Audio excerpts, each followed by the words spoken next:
Hi, I'm Cheryl with Dwell by Cheryl Interiors. Hey, and I'm Jill Harrell with Revolution Performance Fabrics. You know, as we get closer and closer to the holidays, I'm sure many of our thoughts are turning to holiday entertaining. I know I'm going to be doing some holiday entertaining, and I'm sure you are as well. Yes, I will be. So I'm here at a client's home today, and we're going to be sharing 5 tips that help you get started, things you want to think about before the party starts. So I'm going to walk you through the home. Let's take a look at some of those tips I've got. Let's go. So Jill, the first thing you want to do is you want guests to feel welcome from the moment they walk in.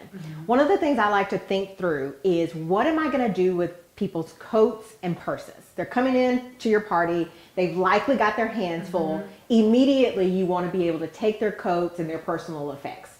So whether that's a coat rack or a coat closet or perhaps even a guest bedroom, you want to make sure that you've thought through where you're going to place these items.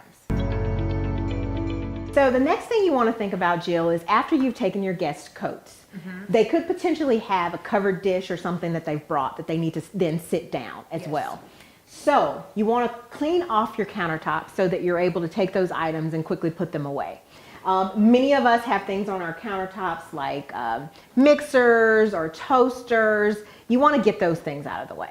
What about like a coffee maker? Like, what if I plan on serving coffee? Like, what should I do about that? That's a great question. So I would say if you plan to serve coffee, you want to leave that out. Okay. Maybe it's a espresso machine, or you're going to serve mocha with your desserts.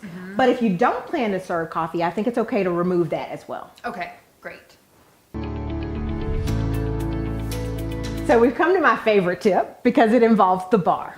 And so I know over the past couple of years, bar carts have become very popular. Very popular. But not everybody has one. And if you don't have one, you can utilize an existing piece of furniture. My client happened to have this beautiful granite top console table that we've converted into a bar. What I love about putting the bar in this area is it alleviates some of the traffic that you have in the kitchen. So the kitchen is where people like to congregate, right? Because it's where the food is. But if you bring the drinks elsewhere, now you've got a second congregational area that they can gather.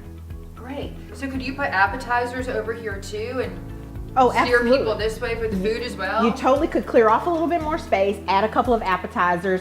They can be self-serve drinks as well as a few bites. That's a great idea.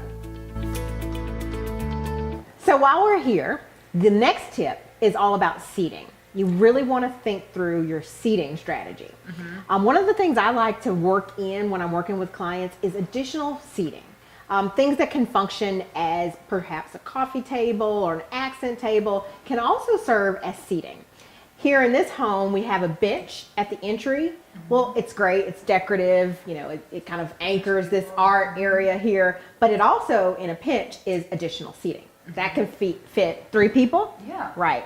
So here under our bar, we have a garden stool. Oh, wow. Which, okay. again, it's decorative, it's beautiful, it ties the lamps in, but it also can serve as an additional seat.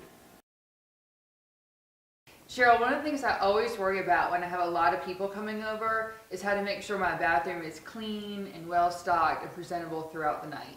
What should I do? It's a great question. So you want to be able to anticipate your guest needs before they even have them. So one of the ways you can do that is to really think through even the bathroom situation.